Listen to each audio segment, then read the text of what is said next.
Carolina, para a gente bater esse papo bem interessante hoje. Imagina, muito bom, muito obrigado pelo convite também, né? A comunidade carnívora crescendo cada vez mais, a gente sempre podendo levar informação de qualidade, isso é muito, muito relevante mesmo. Muito legal. Show de bola. Carolina, eu fiquei conhecendo o teu perfil alguns dias atrás no Instagram, fiquei bem interessado na tua história e acredito que com a tua formação em nutrição e você vivendo a dieta carnívora, você fazendo todos aqueles exercícios que você faz de alta intensidade, né? Eu acredito que você vai conseguir adicionar muito hoje nessa live e desvendar muitos mitos aí que tem muita gente que ainda acredita que a glicose é necessária para exercícios de alta intensidade. Então, muito obrigado de novo pelo teu tempo aí, vai ser um bate-papo bem legal.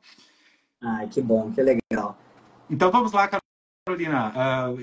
Se apresenta, por favor, para o pessoal aí que não te conhece ainda, a tua área de especialização, o que que você faz, quais as estratégias que você segue, e depois a gente então pode introduzir os assuntos que a gente conversou pela live. Maravilha. Bom, eu sou nutricionista já formada desde 2010, né, já tem um tempinho, mas com dieta ancestral, carnívora, cetogênica, jejum, já estou há 5 anos nessa estratégia, não só trabalhando diretamente com ela e com os pacientes, mas também vivendo na pele no meu dia a dia, né? Então, tem momentos que eu estou mais restritiva, tem momentos que eu fico mais pro cetogênica, né? Incluindo ali, às vezes, uma folha ou um repolho, mais para as crianças verem a gente também consumindo alguns outros alimentos em casa, mas 98% do tempo é carnívora mais estrita mesmo. E outros períodos muito carnívora estrita também, jejuns mais longos, jejuns menores, né? Inclusive eu vi que acho que você está com 99, quase 100 horas de jejum, é isso mesmo? É isso, eu estou fazendo jejum de 7 dias, vou quebrar ele no sábado à noite. Eu gosto de fazer jejum. Meus parabéns, tá? O máximo que eu cheguei foram 88 horas, mas estou namorando a possibilidade aí de fazer um novo longo agora, virada de ano, talvez seja uma boa proposta, né? Mas eu já trabalho com isso há um tempo, sou apaixonada pela estratégia, eu já passei por todas as estratégias que a gente pode imaginar, né? Eu acho que como profissional é importante para saber na pele o que sente, quais são os problemas, né? E as travas, e também para poder avaliar qual que é a melhor, né? Então, eu já fui 7 anos vegetariana, já fui marombeira de fazer marmita, de levar 8, 9 refeições por dia, sair com aquelas bags com comida, sabe, pesada, congeladinho. Então, assim, eu já vivi um pouco de tudo. E o que eu mais me encontrei realmente é a alimentação ancestral, que é meio óbvio, né? Se a gente começa a estudar, você fala, bom, se a gente evoluiu como espécie, comendo carne e gordura, né? E fazendo algumas janelas de jejum, porque nem sempre a gente tinha comida disponível, é meio que natural que a gente se adapte a essa estratégia e acabe sendo a melhor, né? Então, hoje, como profissional também, muita gente me busca porque já quebrou muita cabeça, já bateu muita cabeça com várias outras estratégias. Tem muita gente voltando, né, do veganismo, do vegetarianismo para cá, ou das grandes recomendações básicas, né, de muita salada, muita folha, muitas frutas, muitos sucos, muita suplementação, e vindo para o mais básico mesmo, né? Não tem que ser uma coisa muito complicada, o estilo de alimentação de uma espécie, né? Se ela prosperou na natureza, basicamente seria a gente olhar para trás e entender o que, que permitiu e voltar a fazer isso, né? Eu costumo brincar com os pacientes em consulta que um leão é sempre um leão desde que ele existe, um elefante é sempre um elefante desde que ele existe, um passarinho idem, né? E eles continuam aqui vivos até hoje porque eles continuam se alimentando e vivendo como antes, né? A gente pega um animal desse e leva para um zoológico, por exemplo, muda a rotina, muda a alimentação, entra com um fator de estresse, o animal engorda, ele adoece, ele não prospera, ele fica infértil, né? A gente faz isso com os pets, gato, cachorro, hoje gato, cachorro obeso, com depressão, tomando um monte de remédio, né? Os pet shops com uma parte dedicada à farmácia de 30 a 40% do espaço, ou seja, eles tinham essas doenças antes? Provavelmente não, né? Por que, que o cachorro vira-lata na rua não apresenta normalmente os mesmos problemas que um pet em casa? Porque mudou-se a alimentação dele. E quando a gente traz para a nossa espécie, parece que a gente esquece, né? Que o ser humano é uma coisa à parte. Mas não, nós somos também animais pensantes, ok, mas nós somos animais. E a nossa estrutura fisiológica, metabólica de lá, de 3 milhões de anos atrás, continua igual. Então, né, até é um ponto de reflexão, né, em cima da faculdade, em cima da, não só da nutrição, mas da medicina e da saúde como geral, que esqueceu do básico, né? Da onde nós viemos. A gente não nasceu aqui já com arroz, feijão e pãozinho. Então, acho que é trazer essa consciência para as pessoas, né? A gente não desenvolveu a nossa habilidade de caça ou conseguiu caçar fazendo um pré-treino antes, né? Então, assim, tem algumas coisas que quando você traz para o pensamento crítico e vai lá no básico, começa a fazer muito sentido. E tem que fazer sentido para ter adesão, senão é só mais uma dieta. E a ideia da proposta toda, a gente chama de dieta carnívora, porque tem que pôr um nome, ok? Mas é um estilo de vida, né? Acho que é muito além de uma dieta. Então, esse é o meu contato, o meu carinho, assim, com toda essa estratégia, tá? Perfeito. E eu gostei muito que tu mencionaste essa evolução ancestral, né? Então, 3 milhões de anos. Na verdade, a gente sabe que a agricultura foi introduzida há 11 mil anos, né? Então, toda essa adição de grãos aí é recente, né? Se a gente vai olhar historicamente, né, na nossa linha do tempo. Então, eu acredito que é o momento que a gente começa a, pelo menos, se questionar sobre isso, né, Carolina, como as coisas vão fazendo mais sentido. Eu estou na dieta carnívora ou na estratégia carnívora há alguns meses, comecei em abril, estava na cetogênica antes, na low carb, mas eu vejo vários benefícios e é interessante quando a gente conversa com profissionais como você, Carolina, que vivem a dieta, né? Não é Sim. alguém passando prescrição e dizendo o que fazer e vivendo outra coisa, é uma coisa consistente, você vive isso, então você pode ajudar seus pacientes de uma melhor forma, né? Até compartilhando a experiência que você teve, né? Migrando do veganismo, 7 anos do veganismo. Conta um pouquinho Foi, sobre essa experiência aí, Bruno. Foram 7 anos. Eu não cheguei aí para o vegano, foi muito próximo dele, mas eu cheguei no vegetarianismo macrobiótico, tipo, de um É. desvio, né? Mas foi uma época que eu, sim, acho que como todo mundo, inclusive tá lá na nossa pauta do fim, mas a gente traz ela para cá, né? Pensando em sustentabilidade, porque eu era adolescente na época, eu tinha meus 15, 16 anos, aquele momento de rebeldia, que a gente quer ir contra o mundo, muita coisa não fazia sentido, né, na minha cabeça. E eu sou de 85, então era aquela época que a gente via a demonização da gordura, a demonização do bacon, do ovo, da carne vermelha. Então era talvez o maior boom pra gente daqui em relação à tal da pirâmide nutricional, dessas recomendações de saúde. E era sempre mais, né? Acrescente, acrescente, acrescente, basicamente nunca tire coisas, né? E, bom, a gente vai tentar, lógico. Na época que eu era vegetariana, o pessoal achava que frango ou outros animais faziam parte de uma alimentação vegetariana. Então era tão cru em relação a conceitos, né? Que era difícil ser na época, não tinha nem suplementação direito nem nada, mas o que me motivou foi achar que era uma boa estratégia, tanto para a saúde humana como para o mundo, né? Porque é o que a gente ouve. E aí depois, os anos se passaram, a gente vai ver que, na verdade, eu era mais um papagaiozinho de pirata repetindo um monte de coisa por aí, sem ter me aprofundado. Porque quando você vai aprofundar, você vê que várias delas são, assim, teorias quase que da conspiração, mas por um afeto à ideia de não comer um animal, mais por uma questão, às vezes, até emocional, do que de saúde, do que de sustentabilidade, né? Porque a gente sabe que um boi, nossa, ele alimenta muita gente, né? Um boi só por ano já seria o suficiente para um ser humano viver, duas pessoas conseguiriam viver de um boi só, né? E aí olha a quantidade de coisas que a gente tem que produzir para o nosso dia a dia de hoje, porque é o café da manhã, aí é o pão, e aí a fruta, aí você tem que ter uma parte da agricultura muito grande, né, para fornecer tudo isso de grão, de leguminosa, de um monte de coisa que nem fazia parte da nossa alimentação. E tem desmatamento para isso também. E tem uso de agrotóxico, e tem uso de pesticida, e tem também uma complicação da flora, né, ali da região. Então você vai expulsar outros animais, você vai interferir no solo, vai interferir no lençol freático. Quando a gente começa a olhar, né, e começa a olhar também aonde estavam as críticas, né? Ah, camada de ozônio, produção, por exemplo, de carbono, né, adição de carbono na natureza. E aí a gente vai vendo que não é bem assim. O cupim também oferece uma quantidade absurda desses itens, né, dessas substâncias. Existe a condição da grama do local onde o boi está sendo tratado, né, fazendo a parte ali de manejo todo, de recuperação de água. A gente vai ter, inclusive, uma live daqui a uns dias, eu não lembro exatamente o dia, mas a gente vai publicar em breve com a Lívia Padilha. Não sei se você já falou com ela, mas Já ela falei. fez lá todos os infográficos, né, do The Secret Call, então é bem bacana e ela vai dar uma aula assim maravilhosa sobre sustentabilidade, ciclo de regeneração de carbono, é bem legal. E pensando em alimentação, né, se a gente for pensar no que precisa para um ser humano viver, vitamina B12, creatina, colina, tantos outros, né, nutrientes que são fundamentais, não só para a parte hormonal, colesterol, por exemplo, né, imunidade, como também a parte toda de raciocínio, de desenvolvimento cognitivo, de saúde como um todo. Tem várias substâncias que são exclusivas da fonte de carne, né, ou de produtos de origem animal.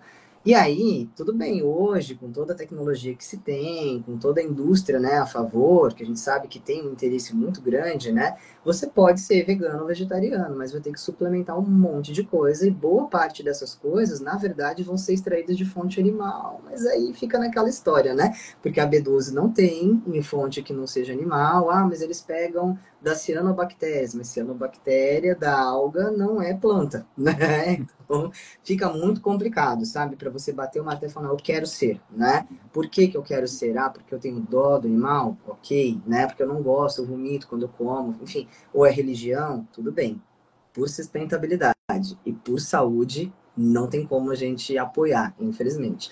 Lógico que a gente vive uma situação que tem muita gente no mundo e a produção tem que ser em larga escala, né? Mas se a gente for pensar numa forma mais natural, respeitosa, né, de cuidar desse animal, não colocando ele lá em gavetões, né, ali todo preso, sem se movimentar, comendo grão pra caramba, sem olhar para o sol, sem tomar, né? Não é o ideal. Então, é pensar numa qualidade de vida do animal enquanto ele está vivo, sendo tratado com respeito, o lance, né, a linha dos grass-fed, né? Ou seja, um animal que pasta, que vive 100% solto, que vai ter toda a interação da natureza dele, e no momento do abate, é o momento do abate ali, ponto final, né? Então, acho que também existe um desrespeito muito grande com a própria produção em larga escala, e a própria alimentação das pessoas, né? A gente tende a colocar mais comida no prato, aí, não quero, joga fora, mas aí teve uma vida ali envolvida que você está jogando fora. Então, acho que tem muita coisa em cima disso quando a gente pensa em desperdício e pensa em sustentabilidade. Mas hoje o que se sabe também é que come-se muito além do que precisa, né? Senão a gente não estava com esse problema gigante aí de obesidade, de síndrome metabólica, de doenças que são todas ligadas a excesso de caloria, principalmente de glicose, né, de carboidrato em si, ou frutose, que é um alimento que nem precisaria estar, né, na nossa alimentação, e que quando a gente vem para uma dieta cetogênica ou carnívora, as pessoas tendem a ficar muito saciadas e comer um volume menor de comida, porque realmente não precisava daquele abuso, né? Se eu tenho reserva de gordura em mim, eu tenho um mercadinho aqui, um pão de açúcar, um hortifruti que eu vou carregando para lá e para cá.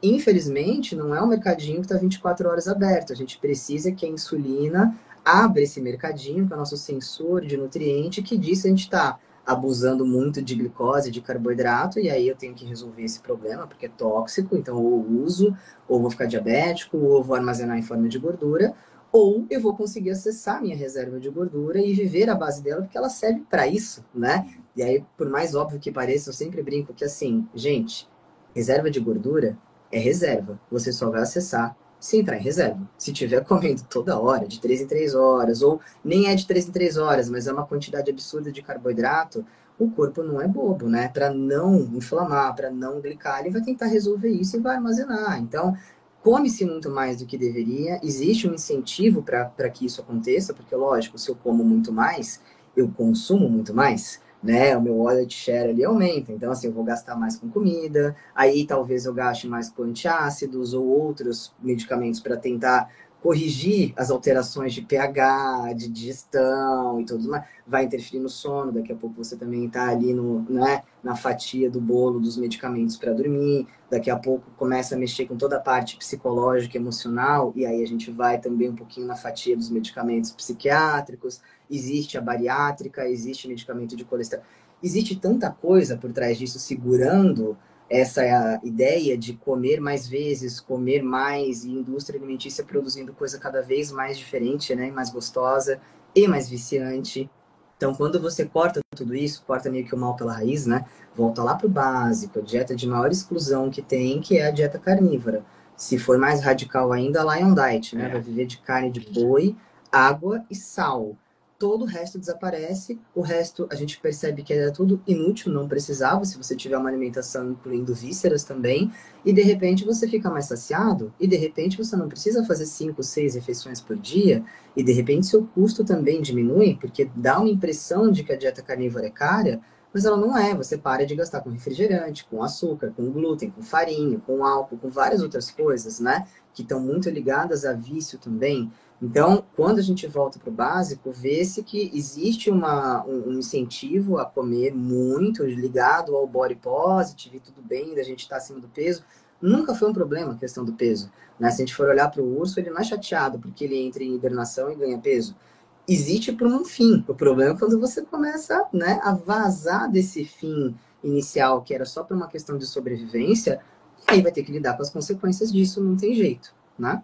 É um fator bem interessante que tu mencionaste a respeito do peso, né, Carolina? A gente vai para academia, a gente vê gente pesando 100, 110 quilos, super saudáveis, cheio de músculo, né? Que aparentam ter no mínimo 20 anos a menos da idade do que eles têm. Então, o peso não é a métrica certa, né? A gente aprendeu de forma errada a avaliar o IMC e se preocupar com a balança, mas na verdade a gente tem que analisar a composição corporal, né? Então, são informações que vão chegando para todo mundo e o pessoal vai repensando, né, a maneira de viver, a maneira de usar estratégias diferentes. Para mim, entrar na cetogênica carnívora foi muito bom para controlar meu impulso alimentar. Então, eu cheguei a pesar 170 quilos, fiz a bariátrica, aí emagreci bastante no primeiro ano, mas depois, como a gente não opera a cabeça, né, Carolina, a gente opera o estômago, acabei engordando 30 quilos também. E aí que eu entrei nesse mundo, eu disse, não, eu preciso de alguma coisa que eu consiga controlar meus instintos. E entrar em cetose, para mim, foi a melhor maneira possível. Então, hoje eu sou grande incentivador do pessoal fazer experimentos, jejum, fazer cetogênica, fazer carnívoro, para entrar nesse estado metabólico de cetose e ter os benefícios, né, da gente não precisar estar se alimentando, estar se enchendo de coisa a cada 3 horas. A gente, às vezes, passa um dia sem comer e tu diz, hoje eu não nem percebi que eu precisava comer alguma coisa, né? É interessante esse ponto que tu mencionaste aí. E só para complementar esse aspecto aí que tu comentaste também, a Lívia, eu conversei com ela há alguns meses atrás, numa live Ah, também, legal. e eu fiquei super feliz que ela participou da tradução, né, do Circuit Code. Eu tinha lido o livro É, original e eu disse, nossa, que notícia boa, porque infelizmente muitas pessoas não têm o costume de ler livros em outras línguas, né? Enfim, sim. infelizmente eu digo, talvez não tenha a educação necessária para isso e está tudo bem. Mas como é bonito quando o livro é traduzido, né? Um livro bom, excelente, de excelente qualidade e traz essa informação a mais pessoas, né, que podem Sim. adquirir o livro facilmente no Brasil. E a tradução do livro é sensacional, o título do livro, né? A carne nossa de cada dia, ficou tão bonito esse Nossa, título aí, cada nossa. dia, né? Carne sagrada mesmo, né? É Não verdade. devia ter sido o pão nosso de cada dia, né? Devia ter sido a carne nossa de cada dia, realmente. Ah, muito legal. E até complementando, Gabriel, porque a gente fala muito de peso, às vezes as pessoas pensam muito na dieta carnívora como uma estratégia apenas para redução de peso, né?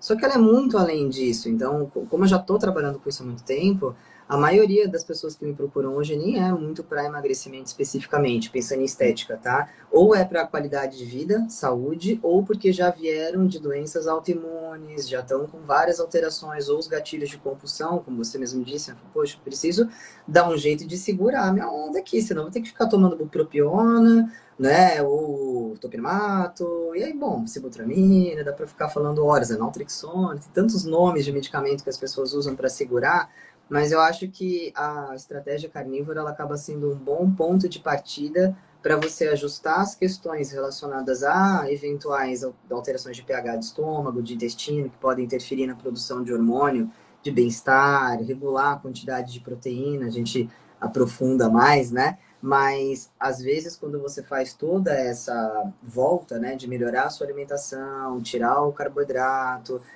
trazer a insulina para os parâmetros normais, aumentar a ingestão de proteína, regular a sua dopamina e serotonina, começar a ficar mais calmo, né, pensando em humor mesmo, dá margem para a gente conseguir enxergar qual é o elefante na sala real, né? É. Porque normalmente a gente come as nossas emoções. Então todo gatilho, um gatilho de compulsão e tal, a gente vai no o desfecho final é um carboidrato. Mas não é porque ele é gostoso, porque a gente é viciado no pão ou no doce ou alguma coisa assim.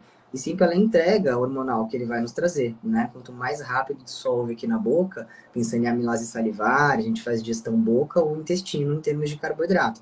Quanto mais dissolver aqui um muffinzinho, um pãozinho, um doce, um açúcar, um chocolate, mais rápido chega no eixo de recompensa e vai liberar os mesmos hormônios de prazer e bem-estar que cigarro, álcool e droga liberam, que é a serotonina e dopamina, né? Então é muito fácil quando a gente olha uma pessoa, um drogado, tá? Um dependente, que ele tá lá toda hora na droga ou no álcool, né? E fala assim, poxa, tem alguma coisa errada na vida dessa pessoa. Ela não deve estar feliz em alguma área profissional, pessoal, né, familiar, etc. Por que a gente não tem esse olhar quando é a pessoa colocando muito carboidrato e doce na boca? Porque a busca é a mesma, né? Os dois estão com os dois cenários, tem um down de dopamina e serotonina e ambos estão buscando isso na vida. Tem quem vá no sexo, tem quem vá no jogo, tem quem vá no álcool, tem quem vá na droga, e tem quem vá no carboidrato. Mas o carboidrato é ok, né? Socialmente bem visto e aí tudo bem. E aí a gente nunca teve tantos quadros de obesidade, ao mesmo tempo disponibilidade de comidas e carboidratos de tudo quanto é jeito, e ao mesmo tempo tantos quadros de doenças psiquiátricas, né? Bipolaridade, burnout, ou o pessoal, né, do depressão, ansiedade, borderline, pô, autismo crescendo pra caramba. Será que nós estamos realmente vivendo um momento de muitas condições psiquiátricas ou uma vez que não tem um marcador de sangue que você fala a pessoa tem essa condição, né? Um apanhado de coisas que quem está atendendo ali diagnostica, ou será que a gente está com uma deficiência absurda de várias vitaminas minerais, por exemplo, a vitamina B12, por exemplo, o ômega 3, todos esses fazem parte de barreira hematoencefálica, de parte de neurônios, biogênese neuronal, todos eles vão dar suporte para a parte cognitiva. E será que a gente também não está vivendo um down de hormônios, testosterona, estradiol, porque a mulherada está no anticoncepcional ou no DIU, os homens estão normalmente, né, com problema ali na androgenicidade, a maioria com estrogênio alto, ou pelo consumo de cerveja e carboidrato, ou às vezes até pelo próprio acúmulo de gordura visceral e abdominal, né? E aí é muito simples você ficar com falta de memória, com o brain fog que a gente chama, né? Com déficit de atenção, porque tá com a B12 lá no chão. Para a gente absorver a B12, precisa ter um pH extremamente ácido no estômago para ativar o fator intrínseco para absorver a B12, e o excesso de carboidrato alcaliniza o pH. O excesso de glúten acelera o esvaziamento gástrico por conta do aumento de ácido clorídrico sem fazer a digestão correta, ou seja, tendo ou não glúten e tendo carboidrato, eu vou interferir na absorção da B12, e daqui a pouco eu acho que eu tô com problema cognitivo, porque minha memória não tá legal, porque eu não consigo focar direito no trabalho, aí vai atrás de psiquiatra, vai tomar uma Ritalina, um Venvanse, será que precisava, né? Ou às vezes é um down lá da parte de testosterona, estradiol, né? Um estradiol e uma testosterona baixos vão trazer uma sensação muito semelhante à depressão, a falta de libido de vida, falta de propósito, né? Falta de vontade de treinar. E aí, você começa a ver isso, a pessoa vai aonde? Vai buscar um psiquiatra. Fala, não, não tô legal, não tô dando conta da minha rotina. E aí vai entrar com um arsenal de medicamentos, vai fazer a pessoa se sentir bem, mas tá mirando só no desfecho final, né? É como se a gente tivesse uma torneira aberta, inundando tudo, e a gente tivesse aqui com um balde, com um pano, com o rodo, e chama a gente, e cava buraco para ver se a água vai para lá ou vai para cá. Por que não fecha a torneira? Né?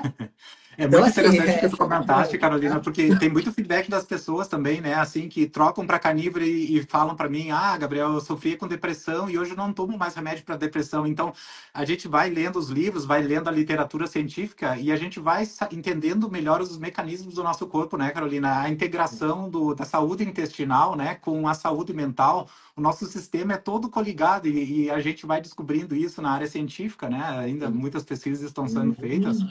Mas a gente vai, então, entendendo, né, como que todos esses mecanismos funcionam e estão conectados de uma forma interessante. Eu gostei muito que tu comentasse sobre isso, porque eu acho, nós, como brasileiros, a gente tem essa educação, ah, tá com problema, vai no médico, ele vai te passar uma receita para algum remédio, né? É, E muitas vezes a gente não se dá conta que a solução, às vezes, está na nossa alimentação, nos nossos hábitos de vida e sem muita dependência do remédio, né?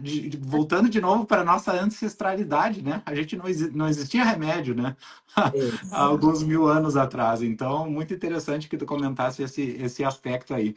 Carolina, uma curiosidade que eu tenho, muitas pessoas me perguntam assim, Gabriel, como é que eu vou entrar na carnívora? E aí meus níveis de colesterol vão lá nas alturas, o meu médico vai me passar a estatina, e aí, claro, a gente explica mais ou menos, né, que colesterol alto não é o problema. Eu tô vendo atrás da tua imagem que tu tem um livro que provavelmente eu conheço, que é o Mito do Colesterol do Dr. Sinatra, que eu li e achei Sim, excelente. Então eu recomendo fortemente para todo mundo que tem curiosidade aí, né, nessa área legal, aí, que tem medo do colesterol. Comenta um pouquinho aí para nós, né? Quais as dicas que você passa para os bacana, seus pacientes aí. excelente.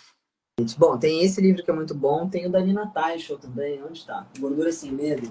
Esse aqui, né? Acho que esse aqui é Não um li bom ainda, começo comprei na também. Amazon outro dia, mas não li ainda. Uhum. Muito legal, mas ele é mais denso de informação porque ela é jornalista, né? Então ela vai contextualizar lá atrás como que começou a demonização da gordura, o que aconteceu, quais são os interesses de toda a parte de indústria, de recomendações gerais, de diretrizes e tal. Então é bem legal para quem quer ir no, sabe, no detalhe do detalhe do detalhe, né?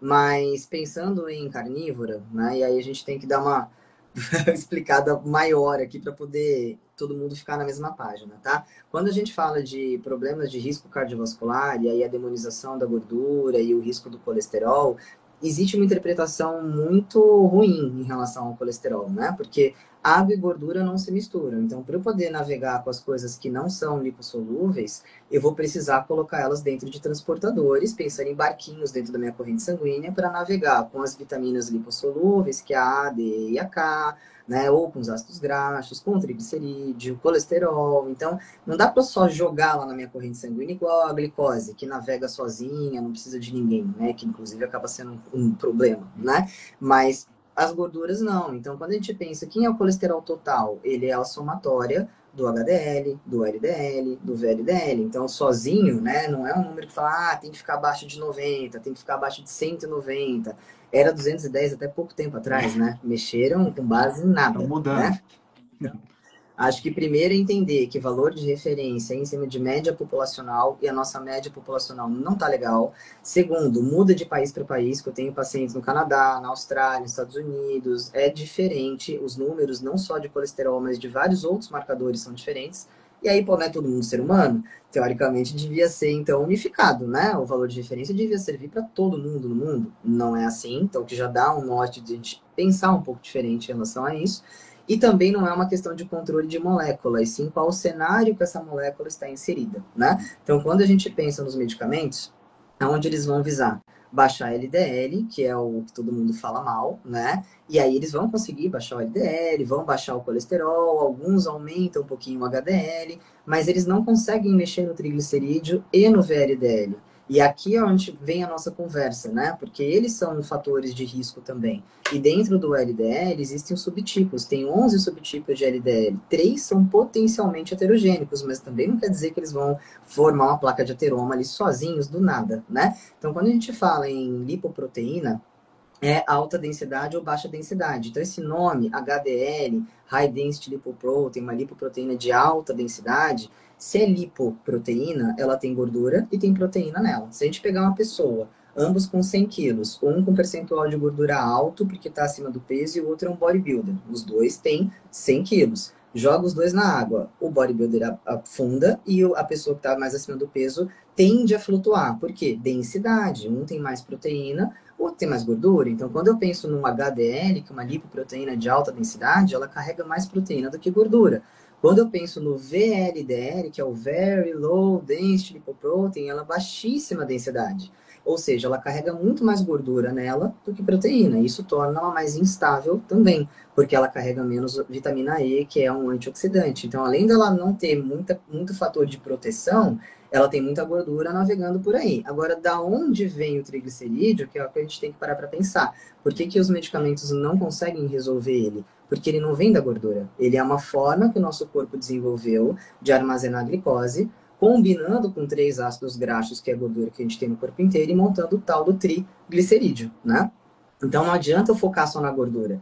Então, quando a gente pensa em alimentação, 20 a 30% só impactam no nosso colesterol sérico, o resto é produção endógena. Então, se eu sou um alto produtor de colesterol, não adianta eu querer brigar com o meu próprio corpo, porque ele deveria saber exatamente o que ele precisa, né? Isso tirando os fatores de confusão de uma alimentação inadequada, inflamações e afins. Ok, a partir dali a gente tem colesterol total, somatória do HDL, que faz o transporte reverso do colesterol, por isso que o pessoal acha legal e bacana. Tem o LDL, que tem essas classes, né? Os subtipos dele, que a gente categoriza e consegue olhar em exame através da apolipoproteína A ou B. E aí a ApoA é um LDL grande, denso, igual ao HDL, teoricamente bom. E a ApoB é mais semelhante ao VLDL, teoricamente ruim, ou o ideal seria evitá-lo. Então, todo mundo vai ter os dois, mas a gente tem que ter mais ApoA e menos ApoB quando a gente olha lá o perfil, independente do número do LDL.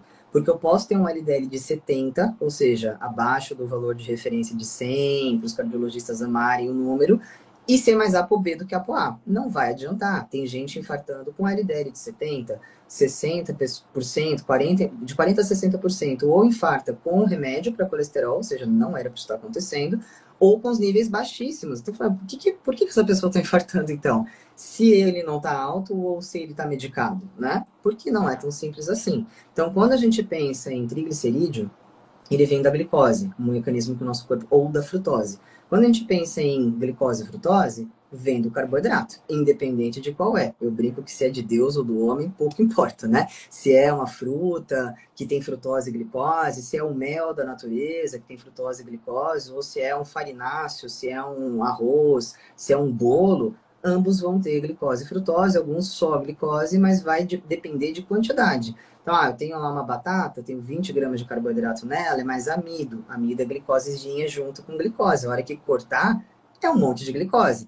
Arroz, tapioca, massas em geral, raízes em geral, amido, glicose. Tem suco, tem mel, tem açúcar, tem fruta, tem frutose junto.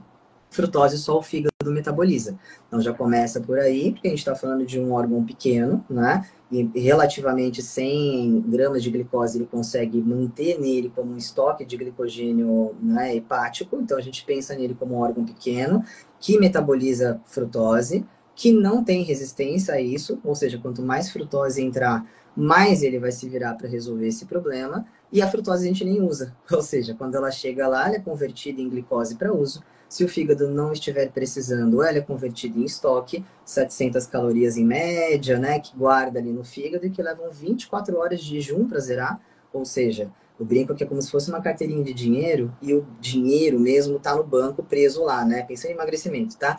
E aí, se você ficar 24 horas em jejum, você vai zerar primeiro o teu dinheirinho aqui da carteira do fígado para depois ir lá no banco, embora tudo aconteça meio que ao mesmo tempo, né? O corpo tem esse mecanismo para uma sobrevivência mais rápida. Então, não tem resistência. Estou comendo frutose, estou ingerindo, não estou precisando de energia, meu estoque está cheio, vai ser convertido em triglicerídeo e retirado do fígado através do VLDL, colesterol, que é o transportador, eu tiro e jogo para longe. Mas como não tem resistência, e normalmente as frutoses estão tudo em sucos e bebidas, né, refrigerante, coisa líquida, que passa inclusive mais rápido, chegou, o corpo vai ter que se virar para resolver. Então, parte disso, se a entrada de frutose é mais alta do que a minha resolução, eu vou começar a jogar triglicerídeo no próprio fígado ou nos órgãos, que é a tal da gordura visceral, ou seja, muito prejudicial, né? Se é glicose, glicose é uma fonte necessária para a vida, nós somos autossuficientes, né, na produção de glicose via gliconeogênese, o nosso fígado pega proteína ou gordura e transforma em glicose a hora que precisa.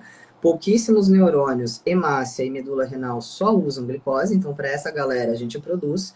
Qualquer coisa que vier de fora é a mais, né? Então, quando a gente pensa em glicose, ela é uma fonte de energia necessária que a gente dá conta de produzir.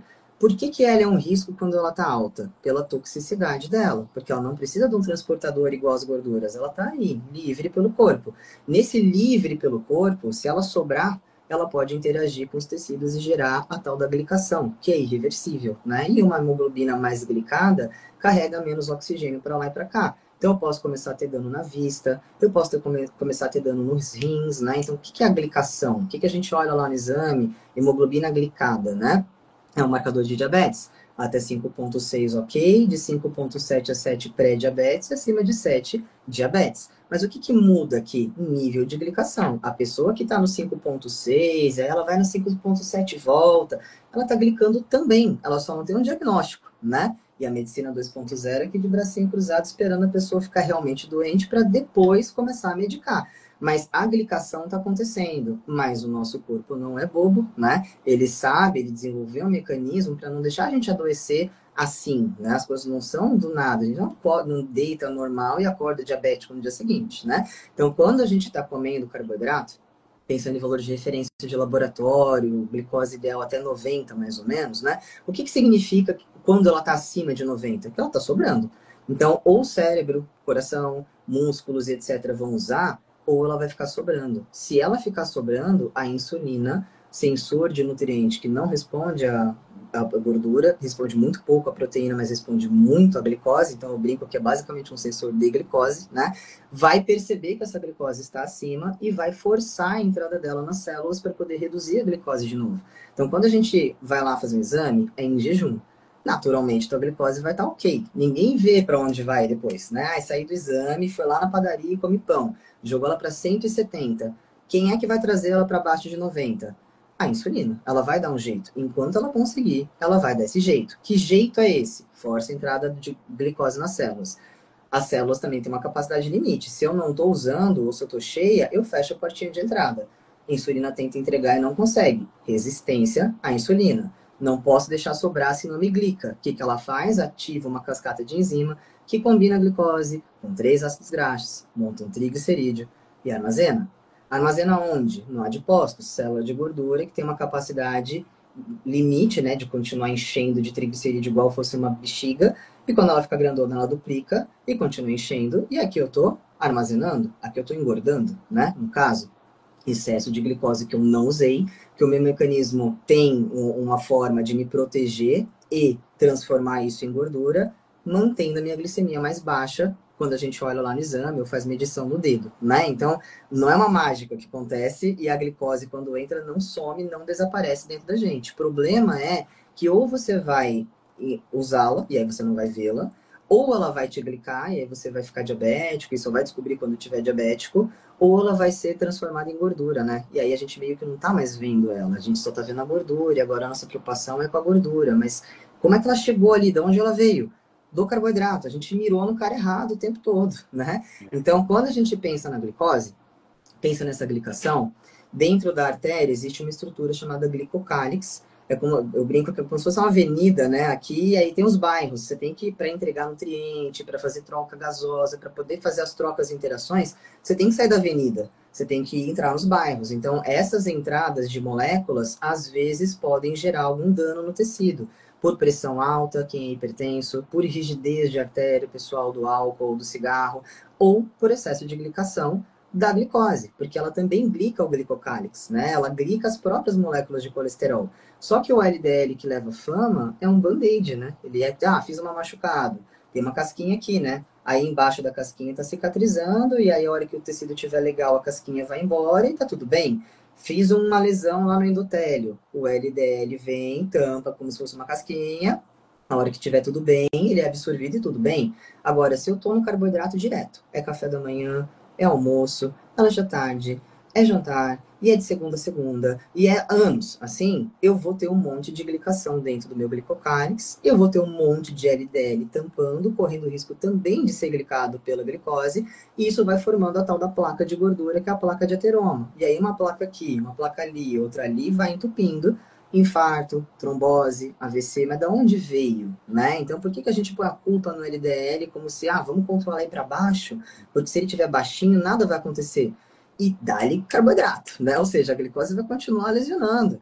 Aqui a gente está pondo a culpa no bombeiro porque ele está no meio do incêndio, mas quem tacou o fogo não foi ele, né? Então aqui não adianta a gente continuar comendo um monte de carboidrato e tomar remédio para controlar o colesterol. Você vai conseguir controlar o número. Muito bem, parabéns. O triglicerídeo não. A gente vai ver colesterol de 90, a gente vai ver LDL às vezes de 30, já peguei exame assim, tá? LDL um chinelo baixinho, às vezes até um HDL bom e um triglicerídeo de 170, de 230, de 300, ou seja, qual o valor de referência para triglicérides? Abaixo de 150. A gente aqui da carnívora gosta de ver abaixo de 100, porque meio que não justifica. Se eu tô em carnívora, eu só É, formo triglicerídeo comendo carboidrato. Da onde vai vir? Né? Então, em carnívora, normalmente a gente vai ver números de 35, 50, 60 de triglicerídeo. Difícil ir muito acima disso. Só que como ele é transportado pelo VLDL colesterol, um sobe e o outro sobe também. Um desce e o outro desce também. Né? Então, quando a gente pensa em cenário inflamatório, né? Que está ligado ao excesso de carboidrato, e eu olho um exame, o que eu espero ver de um cenário não inflamatório? Uma insulina baixa, porque ela é um sensor de nutriente. Se eu não estou comendo carboidrato, esse sensor vai baixar. Ou se eu estou fazendo jejum, ou alguma estratégia assim. Então, eu espero ver uma insulina baixa, sabendo aqui que o ideal é abaixo de 5. Se eu fosse diabético tipo 1 e precisasse corrigir né, meu carboidrato, eu usaria no máximo 5 is de insulina para manter minha glicemia abaixo de 90. Aí a gente vai olhar um exame, às vezes a pessoa não tá diabética, porque a glicada dela tá abaixo de 5,7, a glicose dela tá na casa dos 90, mas a insulina dela tá 27 ou 30. Aí você fala, mas tá tudo bem, porque ninguém nem pede a insulina no exame, né? O pessoal só pede a glicose e a glicada. Aí você fala, ele não está diabético, mas ele já tá com resistência à insulina. O OMA-IR dele, que é o marcador de resistência, já tá às vezes muito acima de 2, já tá em 5, já tá em 7. É questão de tempo. Então, é entender esse cenário. O que é um cenário não inflamatório? Glicose estável, mas ela vai estar estável, até ela deixar de ser estável, o problema já está muito mais avançado, né? Então, uma glicose normal, uma glicada abaixo de 5,7, mas acima de tudo, uma insulina abaixo de 5 e uma IR abaixo de 2, que aí mostra que eu não estou abusando do carboidrato, eu não estou inflamando o meio. Se é frutose o excesso, a gente ou vai transformar em triglicerídeo, como a gente viu lá, fígado e tal, ou ele vai para a rota de eliminação dos polióis via ácido úrico, e a gente vai ver um ácido úrico alto. A gota tem a ver com isso também, que a gente põe a culpa na carne, nas purinas, mas é o excesso de frutose, né? E aí eu vou olhar lá no exame e vou ver ali um marcador de ácido úrico baixo. Se eu estou vendo um marcador de ácido úrico baixo, é porque a pessoa não está abusando da frutose ou de álcool, ou alguma coisa assim. Então não é um cenário inflamatório compatível com o TSH da tireoide abaixo de 2, porque ela regula o metabolismo. Se está entrando muita glicose que é tóxica, eu vou tentar gastar o máximo para não me machucar, não me lesionar. Então, o que é uma tireoide funcional dentro da carnívora cetogênica? Um TSH abaixo de 2 com um T3 bacana. Esse bacana, às vezes, é até abaixo do valor de referência no total. T3 de 50, de 70, de 90, mas o livre tá ótimo, ela tá super funcional, você faz lá a ultrassom, não tem nada na tireoide, né? Então, esse é um cenário não inflamatório, insulina baixa, glicada controlada, OMA-IR baixo, ácido úrico baixo, TSH baixo, com uma tireoide funcional. A partir dali, a gente olha os perfis de colesterol. Quero ver um triglicerídeo abaixo de 100, um VLDL abaixo de 20, tem a lipoproteína A, que a gente não falou, mas que é um marcador de doença cardiovascular, que tem que ser abaixo de 75, a gente olha ela também, e aí eu vou olhar o HDL, preferencialmente acima de 40. Ali eu vou depois olhar o total e o LDL. Pode ser que esse cenário todo seja compatível com o colesterol de 350. E aí, é um problema? Não. Aí a gente vai olhar lá o LDL para ter certeza se não é um problema. Aí o valor de referência do LDL é até 100 e ele está 220, vamos supor. Só que aí a gente olha a ApoA e a ApoB. E a ApoA é 170 e a B é tipo 90, por exemplo. Ou seja, é mais ApoA do que a ApoB, embora o LDL esteja acima do valor. Ele vai somar no colesterol total, vai trazer todo mundo para cima também, mas se o cenário não é inflamatório, não tem problema, né? Então, tá, tudo bem também, a pessoa já é infartada, tem um stent, não sabe se vai seguir 100% a alimentação, já é uma pessoa que está ali, né, na berlinda, já está correndo risco, às vezes por um período, usar algum medicamento, ou se já estava em uso de algum medicamento, não mexer nos primeiros 4, 6 meses pode ser uma estratégia, sempre observando, porque é comum que dê um boom nesses números, né, no primeiro momento, você sai do metabolismo de carboidrato, começa a jogar gordura. Agora, a sua preferência energética é gordura. Naturalmente, os transportadores vão ter que aumentar. Então, num primeiro momento, é normal a gente ver essa subida. A partir de um colesterol de 160 e bater 250, 300. Mas ele não costuma ficar alto por tanto tempo, exceto em hiperrespondedor, que é uma outra história, né? Então, eu não me desesperaria nos primeiros 6 meses. Começa por aí, né? E também teria tudo isso em mente para não cair numa estatina, não cair num medicamento que não vai ajudar, muito pelo contrário, vai piorar a situação, porque a estatina bloqueia a produção de coenzima Q10, que está envolvida no processo de energia. E aí vai vir fadiga crônica, muito cansaço, muita dor muscular. Não compensa, né? Então, acho que a ideia é entender de onde vem o problema, mirar, é o lance da torneirinha, fechar a torneira, né? Não ficar tentando remediar aqui, enxugando com pano e tudo mais, tá? Essa é a minha interpretação aí em relação à parte de colesterol. Muito muito interessante o que tu falaste, Carol, porque eu refletindo agora no tempo, muito tempo atrás, há 5 anos atrás, 10 anos atrás, muitos médicos nem solicitavam esse breakdown do LDL, né? Que nem tu falaste, existem proteínas de diferentes densidades, né? E hoje, felizmente, esse conhecimento também está chegando e muitos médicos estão pedindo esse exame juntamente com o exame de insulina, como tu claramente explicou aí a importância.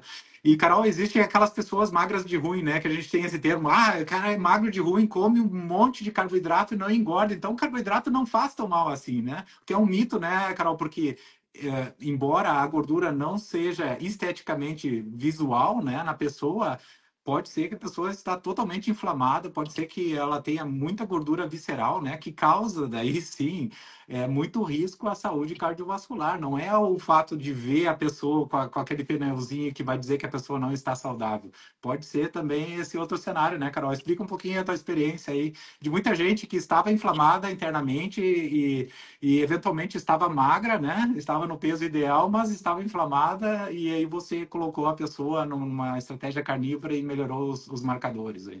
Excelente, excelente pergunta e para a gente explorar também, porque quando a gente pensa em inflamação, aqui a gente falou da glicose, das glicações, mas aonde que isso vai interferir de fato, né? Se a gente pega um diabético descontrolado para poder ver aonde que vai no pior cenário de todos, não cicatriza, tem que amputar membros, né? Ou seja, se é uma pessoa com uma resistência à insulina, não está diabética nem nada, mas vai fazer uma cirurgia, talvez não cicatrize direito, talvez faça queloide, talvez sangre mais, talvez inche mais, talvez faça mais roxo, né? Então a gente fica só pensando no pior cenário, mas no dia a dia aqui tem vários cenários que vão ser prejudicados por isso também, né? Cansaço, fadiga crônica, porque no metabolismo, cadeia respiratória, ciclo de Krebs, produção de energia, é através de tamanho de moléculas. E a glicose é uma molécula pequena, ela tem 6 carbonos, ela passa rápido, mas ela gera 32 ATPs, 38, vai depender das contas que a gente fizer lá, né? Inclusão e tal, de energia. Agora, as de gordura são grandes, eu posso ter 150 ATPs de energia vindo de uma molécula de gordura, mas como só passam de 2 em 2 carbonos, é mais demorado o processo. A cetose, o estado de cetose, é o excesso de oxidação de gordura, que a cada 2 carboninhos que vão passando vai liberando acetil-CoA, e aí vai ter um momento que não está entrando mais glicose, está sobrando acetil-CoA e o negócio está demorado aqui, o corpo pega esse acetil-CoA e transforma em corpos cetônicos, né? 3 corpos cetônicos, acetona, que a gente libera às vezes pelo hálito, às vezes o pessoal fala, mas isso acontece em gente muito acima do peso ou diabético, ou acetoacetato, que você vai ver ali o excesso pela urina, ou beta-hidroxibutirato, que é o que de fato a gente usa como fonte de energia.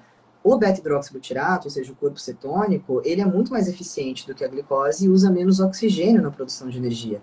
Ou seja, eu otimizo, né? Tanto para o pessoal do endurance, do pessoal da atividade física, que vai usar menos oxigênio, né? O pessoal do mergulho, por exemplo, fica mais tempo em apneia, né? Como também no geral, porque se eu uso menos oxigênio, eu produzo menos radical livre.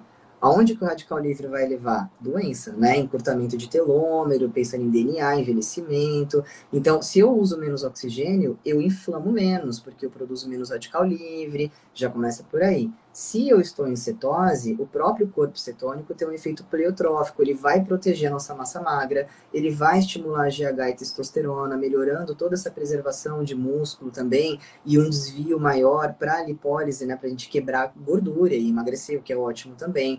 É a melhor fonte de energia para o cérebro, porque ele atravessa a barreira hematoencefálica e serve como energia, e quando a gente pensa em cérebro, ele é envolto por essa barreira como se fosse um filtro, onde só substâncias muito pequenas passam. Se eu não estou em cetose nunca porque eu como carboidrato direto, só a glicose passa. E a hora que eu estou em jejum, que eu perdi uma refeição porque eu estou viciado no carbo de fora, não tem para o cérebro, que é a tal da hipoglicemia, tremedeira, fome urgente, irritação. pensamentos de comida compulsivo, né? Isso é tudo inabilidade ou inflexibilidade metabólica. Na hora que acaba a glicose, eu deveria ser capaz de acessar minha reserva aqui, entrar em cetose e continuar vivendo, né? Então, quando a gente está em cetose, tem uma fonte inesgotável de energia para o cérebro. Tanto é que ele usa até 70% dos corpos cetônicos. Tanto é que estamos aí, você com 100 horas de jejum, e está vivíssimo na nossa frente aqui conversando. Da onde está vindo essa energia?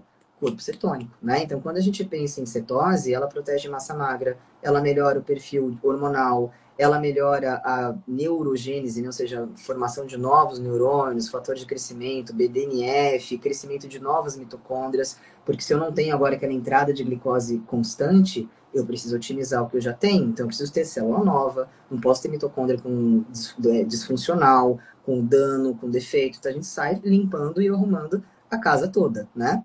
E Muito, ainda assim, quando a gente está em cetose, produz glutationa, que é um dos melhores antioxidantes que tem, além da superoxidase. Então, além de ser uma alimentação anti-inflamatória, ela também produz coisas que vão ajudar no combate da inflamação, né? Antioxidante, um monte de coisa. E aí é natural a gente ver melhora cognitiva, estabilização de humor, né? Quem tem, às vezes, até uma condição mais grave, um Parkinson, reduz o tremor, melhora a fala. Em autismo, a gente vê mais interação social. Na síndrome metabólica, reverte. Na diabetes tipo 2, reverte. Né? No problema de esteatose hepática, some, desaparece. Então, acaba sendo uma alimentação que, independente de questões estéticas, ela vai sair arrumando a casa inteira. E aí a gente chega no magro de ruim, que é o ectomorfo, que não necessariamente está preocupado com o peso, né? São pessoas que podem comer sorvete, pizza, hambúrguer, refrigerante, que normalmente não vão bater 3 dígitos de balança. Talvez engorde só aqui, né? No visceral, fica com aquela barriguinha mais durinha, mas a perna é fina, o braço é fino. O que que mostra isso, né? Que é onde a gente tem que ter uma preocupação maior. Glicose entrou, é sua. Ela não vai desaparecer. Não vira purpurina, não vira estrelinha no céu, não desaparece, né? Comeu, é sua. E aí, ou vai usar como fonte de energia, ou ela vai ficar livre para gerar as tais das glicações, ou ela vai ser armazenada na forma de gordura, como a gente viu. Mas o magro de ruim não tem uma capacidade tão grande de criar novas células de gordura, né? Então, quando a gente fala do adipócito, ele pode sofrer hipertrofia, ele cresce, ou ele pode sofrer hiperplasia, que é quando eu crio novas células de gordura e continuo enchendo ela e bato 170 quilos como você bateu lá atrás, né?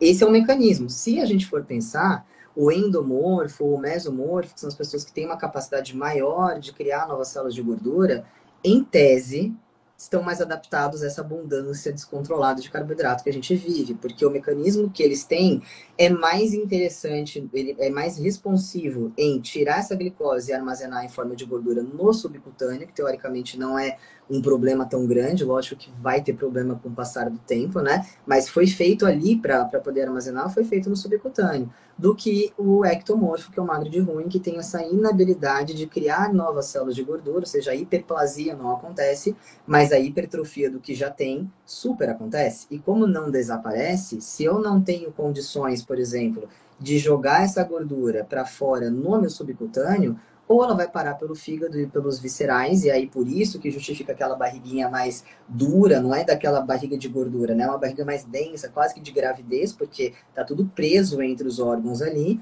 ou vai sobrar para glicar, não desaparece. Ou vira triatleta, vai gastar isso, vai fazer maratona, vai correr, vai nadar, enfim, ou vai ficar com a gordura visceral toda aqui, e aí é aumento de risco, né, de doenças todas que a gente imagina e conhece, ou vai gerar maior glicação. Então, e não é só a glicação, tem um outro ponto que é importante falar do ectomorfo aqui, né?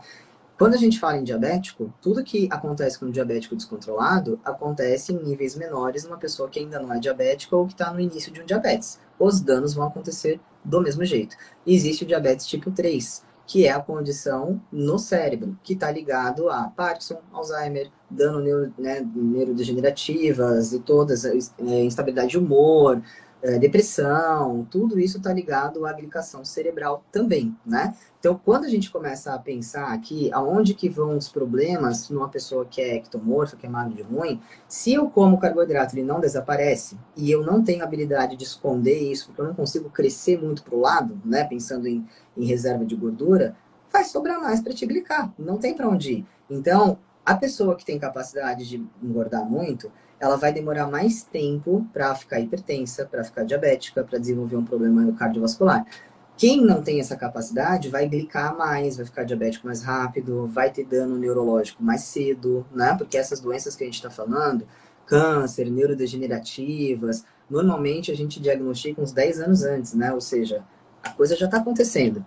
O diagnóstico vem lá na frente, mas a gente já está ficando doente, a gente já está glicando, a gente já está perdendo saúde no processo também, né? Então, o magro de ruim, ele não é tão sortudo assim, se você for pensar. Esteticamente, ok, ele não vai ficar obeso, mas ele adoece mais rápido, né? E quando a gente pensa no adoecer mais rápido, pode ser uma alteração intestinal, porque eu posso ter um aumento de permeabilidade intestinal, desenvolver uma síndrome do intestino irritável, um Crohn, por exemplo. Posso desenvolver uma tireoidite de Hashimoto, porque a permeabilidade intestinal vai aumentar a leaky gut. A gente pode fazer confusão por mimetismo molecular e começar a atacar a nossa tireoide, porque o nosso intestino está uma peneira, seja por conta de alteração de pH, carbolândia, ou pelo glúten, que vai gerar permeabilidade intestinal mecanicamente, ali afrouxando as nossas células intestinais e tirando toda a nossa seletividade, né? Não adianta nada ter uma porta aqui que abre e fecha quando eu quero, mas deixar o muro todo destruído e com buraco, né? Eu fecho a porta e aí entra pelo buraco que está aqui, que é o que acontece na leaky gut. Então, quando a gente pensa no ectomorfo, ele pode desenvolver doenças autoimunes mais rápido do que quem tem esse desvio para jogar a gordura no subcutâneo, né? Então, é um problema. Além disso, quando a gente come carboidrato, cada molécula de carboidrato puxa água, 3 moléculas de água. Então, só de comer carboidrato, a gente já retém mais líquido. E isso, quando constante, quando o carboidrato entra, estimula a insulina, que é o nosso sensor de nutrientes. Se isso acontece todo dia, a insulina permanece alta sempre. Insulina alta interfere na via renal, não deixa a gente eliminar água e sal. E aí agora a gente tem absorção e retenção de água e sódio. Quando a gente retém água e sal, que é o sódio, o que acontece com a nossa pressão? Aumenta. E aí o ectomorfo não engorda, mas ele fica hipertenso mais rápido. E aí a hipertensão vai trazer dano na vista, no rim, em tudo quanto é lugar. Então é ter essa consciência. Comeu é seu.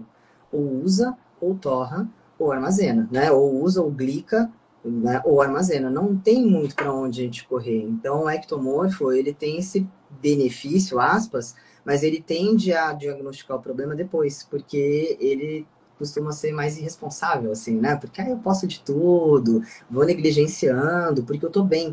Estar magro não é sinônimo de estar saudável, nunca foi, né? Poderia até ser uma desnutrição, então a gente tem que tirar o olhar estético da questão e entender que o buraco é muito mais embaixo, né? Uhum.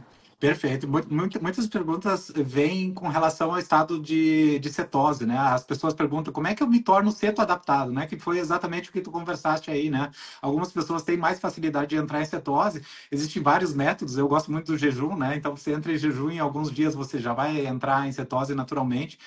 E as pessoas ficam comparando, Carol. As pessoas veem meu post, Gabriel, no segundo dia de jejum, tu já estava com 2 milimols por litro de corpos cetônicos. Eu nunca alcanço isso. Eu digo, pessoal, o corpo vai se adaptando. Eu faço jejum há 7, 8 anos. Então, provavelmente eu tenho mais facilidade de entrar em cetose do que outras pessoas. Eu acho que as pessoas não devem sempre comparar, né? A gente tem esse costume competitivo, né? Sempre comparar aos outros, mas a gente tem que entender os mecanismos do corpo para a gente poder tomar decisões melhores, né, Carol? Tem o Alessandro Medeiros, né, nosso atleta aí carnívoro, né, que completou agora final de semana a Uhum. Ultraman do Havaí, 515 quilômetros, né, em 3 dias, e o Alessandro foi campeão mundial na categoria dele, né? Em jejum, gente, em jejum, é o primeiro atleta mundial que completou um Ultraman completamente em jejum. Então, é sensacional o trabalho que o Alessandro está fazendo junto com a nutricionista, A Letícia, desculpa, esqueci. a Letícia. A Letícia É. Moreira, sim, a Letícia Moreira. Então, eles estão quebrando vários mitos aí, né, Carolina? Então, eu acho muito interessante todos esses experimentos, né, essas pesquisas, porque vai quebrando muito o mito do pessoal também, e esse mito da pessoa magra ser saudável era um deles. Eu acho que a tua explicação foi muito didática, muito clara. Muito obrigado por essa aula aí, né?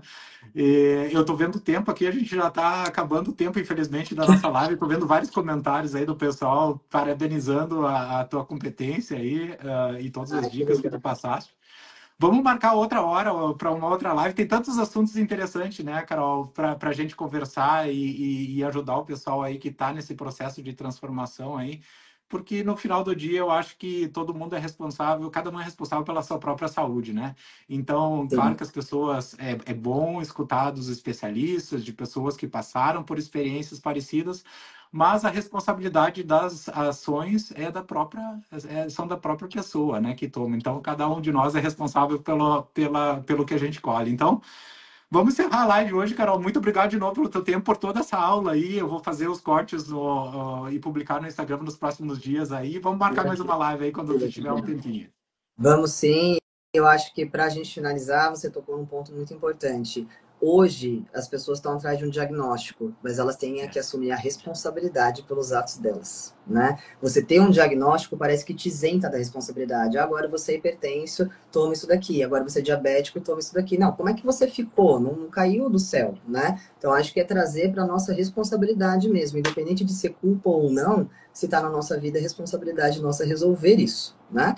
Então, é fugir dos diagnósticos, assumir a responsabilidade, voltar a se conectar com o ancestral, que é o que deu certo até hoje, e desenvolver esse pensamento crítico, né? Não é porque a manada está indo para lá que eu tenho que ir também. Vamos entender que existem vários interesses por trás disso tudo, né? É isso aí. E aceitar também as vezes que a gente falha, né, Carol? Às vezes pessoas começam o jejum, fazem 2, 3 dias e dizem, Gabriel, não consigo continuar porque, enfim, eu tenho que cozinhar para minha família, eu fico sentindo o cheiro de comida. Eu digo, pessoal, comemorem, vocês nunca tinham feito um jejum de 3 dias até agora, mesmo vocês tendo quebrado um jejum prolongado, comemore essa pequena avanço aí que vocês fizeram, porque é tudo uma descoberta e a gente tem que aceitar também às vezes que a gente cai, né? E a gente tem que ser resiliente o suficiente para se levantar e continuar nessa jornada aí. Ninguém tem superpowers, né? Que vai sempre fazer a coisa certa todo o tempo, né? Então, eu acho que é interessante esse pensamento aí de resiliência e tocar o barco adiante, como diz o outro. Carol, muito Exato. obrigado de novo aí. Fiquem com Deus aí no Brasil. Também. Se precisar alguma coisa do velho mundo aqui, comuniquem e a gente fica em contato, tá bom? Combinado. Beijo a todos. Muito bom, muito obrigada. Fiquem com Deus. Obrigado, Carol. Tchau, tchau. Tchau.